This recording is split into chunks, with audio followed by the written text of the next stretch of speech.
انتخابی امیدوار قتل ہو چکے ہیں، سیاستدانوں کو دھمکیاں مل رہی ہیں، حساس ادارے سیکیورٹی الرٹ جاری کر رہے ہیں، الیکشن کمیشن پر دھاندلی اور ملی بھگت کے الزامات لگ چکے ہیں، الیکشن کی سیکیورٹی کے لیے فوج اور پولیس کے لاکھوں اہلکاروں کی شدت کی کمی ہے اور اب پاکستان کی سرحدیں بھی غیر محفوظ ہیں۔ ان معروضی حالات کا تقاضا ہے کہ الیکشن کے نام پر قوم کو تقسیم در تقسیم کرنے کی نہیں بلکہ پوری پاکستان کو ایک سیسا پلائی دیوار کی طرح متحد کیا جائے۔ ایران پر جوابی حملے نے افواج پاکستان کے ساتھ قوم کی دیرینہ وابستگی کو اپنے عروج پر پہنچایا ہے۔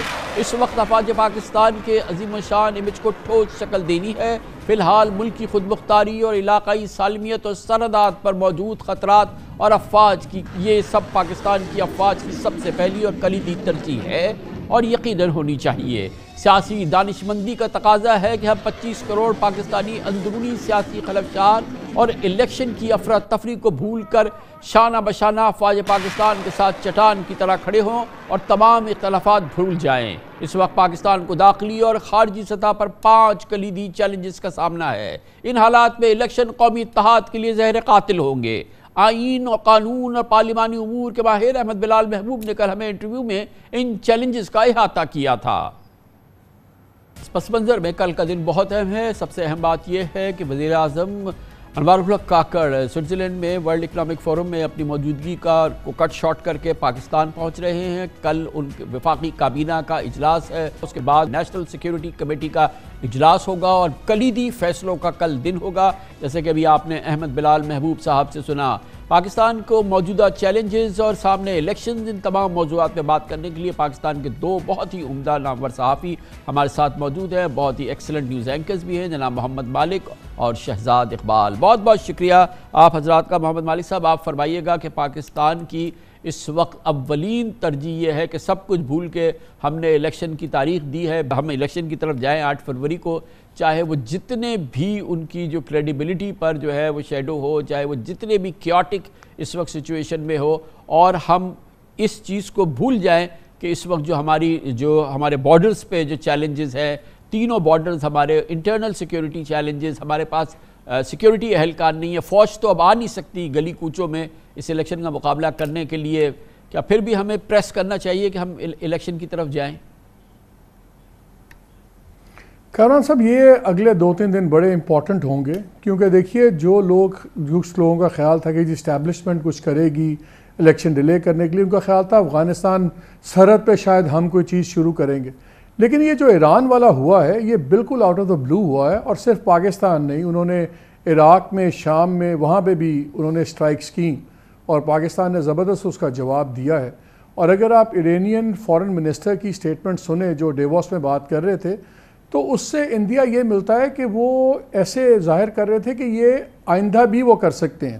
انہوں نے کہا کہ جی ہمارے لیے ہماری نیشنل سیکیورٹی مقدم ہے، اور یعنی کہ ہم پھر بھی یہ کر سکتے ہیں۔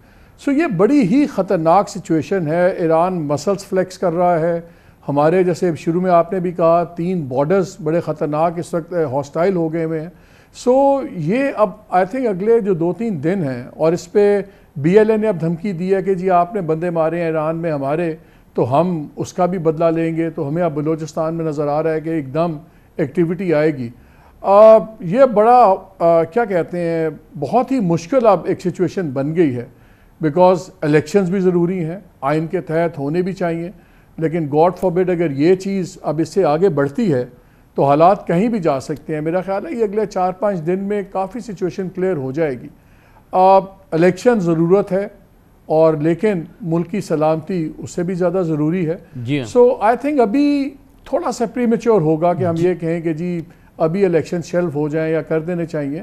ہر پوری کوشش ہونی چاہیے کہ الیکشن ڈسٹرب نہ ہو۔ جی مگر مالک صاحب اور شہزاد اقبال صاحب، الیکشن بالکل آئین کی اولین ذمہ داری ہے، سب سے شاید کلیدی اور بہت ہی ترجیح والی چیز ہے، مگر الیکشن کریڈیبل الیکشن قابل قبول الیکشن اعتبار والے الیکشن دیانتدار الیکشن نہ پاکستان جن الیکشنز کی جانب جا رہا ہے شہزاد اقبال صاحب، کیا اس کے لیے ہم اس کی جانب اس رفتار سے آگے بڑھیں کہ یہ جو نیشنل سیکیورٹی چیلنجز ہو گئے ہیں، ہمارے پاس سیکیورٹی اہلکار نہیں ہے، ہمیں 3 لاکھ کم از کم فوجی اور سیکیورٹی اہلکار چاہیے، ان کی کمی کا سامنا ہے، اور پھر انٹرنل جو اس وقت اسٹرائف کی صورتحال ہے۔ آج پوری قوم متحد ہوئی ہے اس واقعے کے بعد، پاکستان کے زبردست جواب کے بعد، اور الیکشن میں ہم گھس کے اس کا شیرازے ایک بار پھر وہ بکھیر دیں، اور ایسے الیکشن میں جس کی کہ کوئی کریڈیبلٹی پہلے دن سے نہیں ہے۔ بہت شکریہ کامران صاحب۔ کامران صاحب، سب سے پہلے تو یہ بات درست ہے کہ اس وقت کوئی آئیڈیل حالات نہیں ہیں، حالات بڑے مشکل ہیں۔ 70-75 سالہ ہماری جو فورن پالیسی رہی ہے وہ یہی تھی کہ ایک فرنٹ اگر پاکستان کو اوپن انڈیا کے اگینسٹ تو ہم دوسرا فرنٹ نہ کھولیں، لیکن اب افغانستان سے بھی ہمارے مسائل ہیں، اور ایران نے یہ جو ایسکلیشن کی ہے جس کا بھرپور جواب بھی آج دیا گیا ہے، اور امید ہمیں یہی کرنی چاہیے کہ اس جواب کے بعد مزید کوئی جارحیت ایران کی طرف سے نہیں ہوگی، وہ ایسکلیٹ نہیں کرے گا، اور یہ معاملہ امید کرتے ہیں کہ ڈپلومیٹکلی اب آگے جا کے ریزالو ہوگا۔ یہ بات درست ہے کہ پاکستان کو اندرونی سیکیورٹی چیلنجز بھی ہیں، لیکن مجھے نہیں لگتا کہ یہ معاملات ایسے ہیں جو کہ بہت جلد ختم ہوں گے۔ آپ نے دیکھا 2 صوبوں میں جب الیکشن کا معاملہ تھا تو اس وقت ایک نقطہ یہ اٹھایا گیا کہ فورسز اس وقت ڈپلوائے نہیں کر سکتے، انٹرنل سیکیورٹی رسک ہے، تو یہ تو اس وقت بھی معاملہ تھا۔ یہ چیلنجز ہے، اور ان چیلنجز کے ہوتے ہوئے ہی ہم نے الیکشن کروانے ہیں۔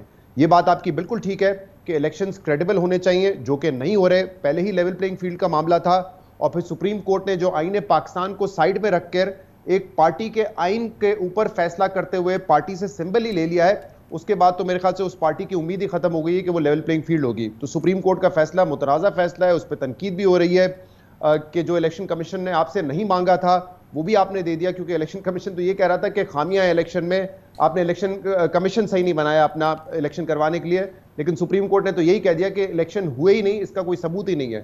تو بہرحال وہ فیصلہ اب گزر چکا ہے، ساکھ بالکل نہیں ہوگی الیکشن کی۔ لیکن کامران صاحب دیکھیں، ہمارے ماضی میں بھی جو الیکشنز رہے ہیں وہ بھی متنازع ہوتے رہے۔ 2018 میں ریگنگ کا الزام لگا، 2013 میں لگا، اور سیکیورٹی کے اعتبار سے بھی اگر آپ دیکھیں 2008 اور 13 کے الیکشنز بہت مشکل حالات میں ہوئے تھے۔ محترمہ بے نظیر بھٹو کو شہید کیا گیا 2008 سے پہلے۔ 2013 میں ANP اور پیپلز پارٹی جیسی بڑی پارٹیز کیمپین نہیں کر سکی۔ خیبر پختونخوا حالت جنگ میں تھا، لال مسجد کا واقعہ کچھ عرصے پہلے ہی ہوا تھا، تو سیکیورٹی کنسرنز اس وقت بھی بڑے ڈیپ تھے۔